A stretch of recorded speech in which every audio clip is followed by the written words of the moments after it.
Smells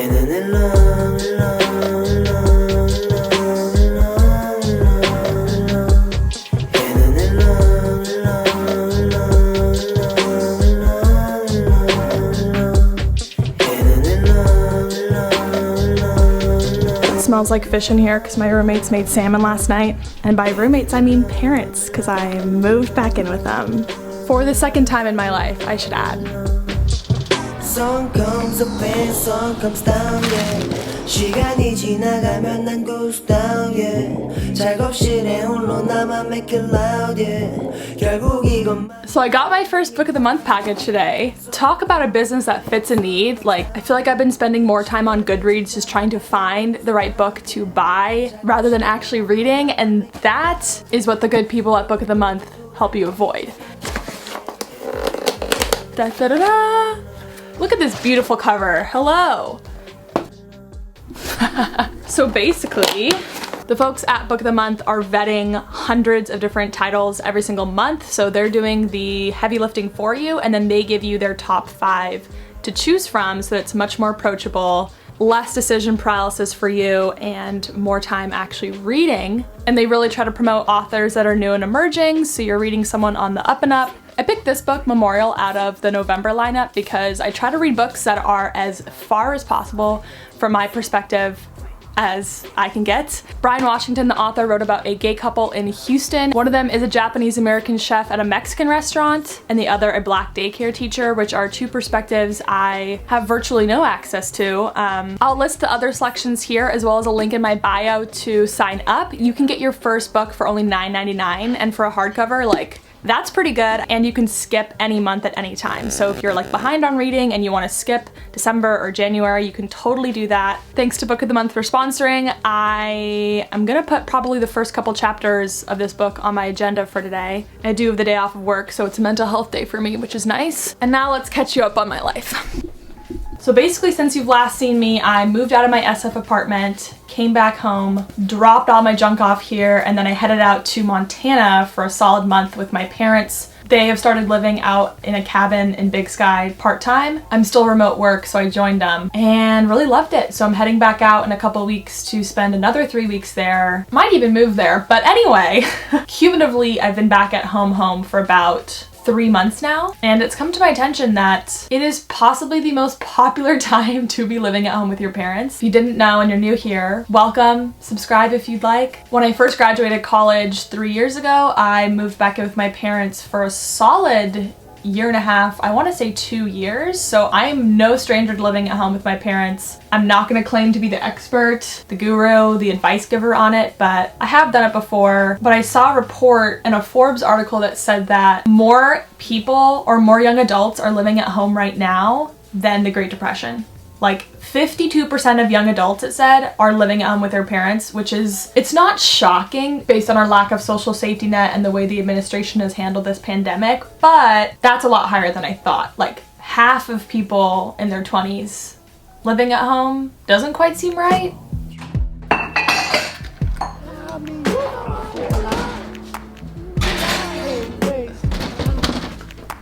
Hello. How have you enjoyed me living at home? Take a picture of the quiet. The pizza. Okay. How have you enjoyed me living at home? Doing fine. Just fine. Just fine. No other comment. Little stir crazy. I'm gonna make my egg nest now.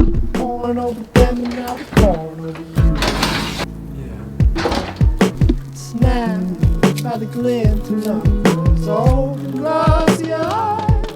I think they want us to believe, maybe like the media or Hollywood, that everybody moves out of their parents' house at 18 and flawlessly moves from apartment to house effortlessly with no gaps in between, and you never spend any time at your parents' house again unless it's for like Christmas break. But I'm starting to think maybe that's not the case. Like, are they lying to us? Because it seems much more plausible that when you're moving across the country, or from a lease with roommates to living on your own, or from roommates to roommates, that like, it just seems plausible to me that maybe returning back home and staying with your parents for like a month or two happens. And first of all, I know that not everybody has access to their parents' home. Everyone has a different relationship with their families, so I'm not saying that this is available to everyone, but it does feel like a spot where you can reset, regroup.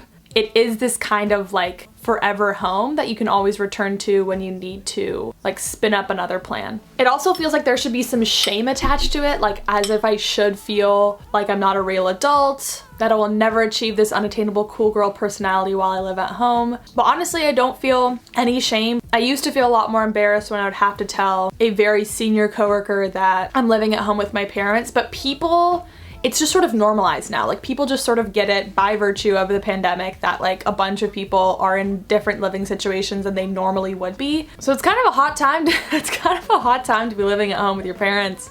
That doesn't make it glamorous. Like it's in no way is it like this immaculate, perfect situation. I know a lot of you are supposed to be on your college campuses right now, or you're supposed to be in your own apartment starting your first full-time job right now, or you're supposed to be in a huge metropolitan city with a ton of roommates right now, but instead you find yourself in your childhood bedroom, and for a lot of us it feels like you're regressing because you're back where you were when you were 17 and you are very different, but the space is not very different, and it can just pull back a lot of complicated feelings, as can living with your parents full-time, because it's a very different dynamic when they are the one paying the mortgage or the rent and you are quite literally mooching off of them. So, I mean, I do pay a little chunk of rent to my parents, so it's not a perfectly free living situation for me. I think the number one comment you get when you tell people you're living at home is like, oh my God, you must be saving so much money, which is probably the main benefit, is that if you were laid off during this time, or you're unemployed, or you're between jobs, or you can't find a job, like in that situation,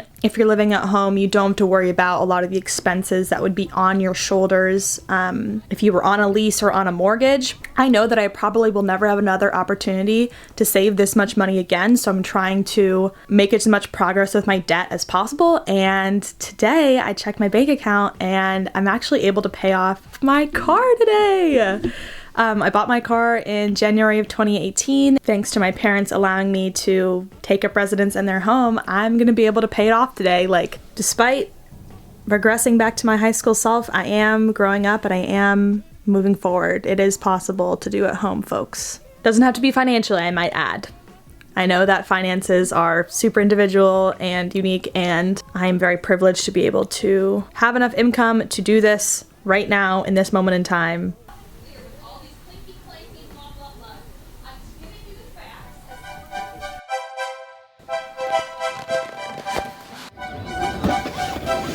For all of my efforts, they left an impression.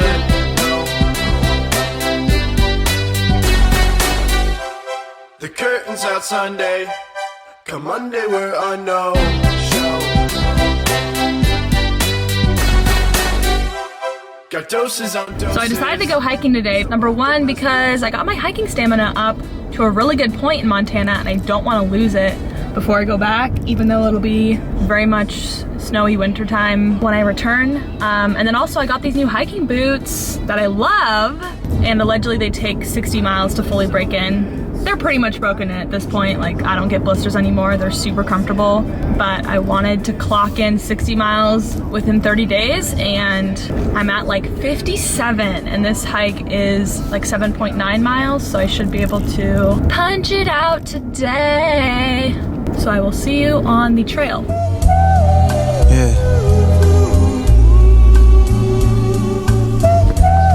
Man, shit crazy out here. Am I ha funny or he funny? I heard they was broke, my nigga, we get money. You know I'm pulling the strings. They looking like dummies. Got some things under wrap, take to the grave like a mummy. Bunny hopped off the porch, then rolled the dice like Jumanji. Alkaline water, I don't sip on. I think one of the main points of contention people have with living at home is that really limits your freedom, and we have limited freedom under COVID anyway, so any more restrictions on that can be stifling. Of course, there's a trade-off for paying little to no rent.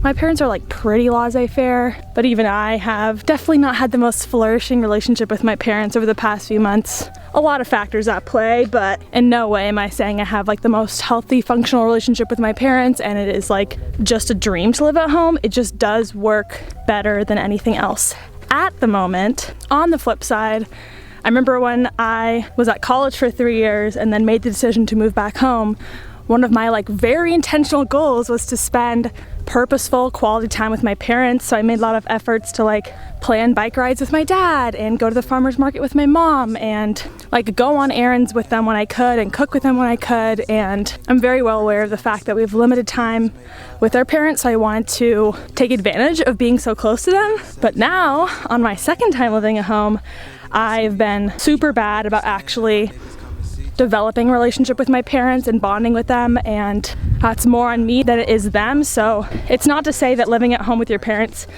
means you'll have a better relationship with them because you have more time to spend with them.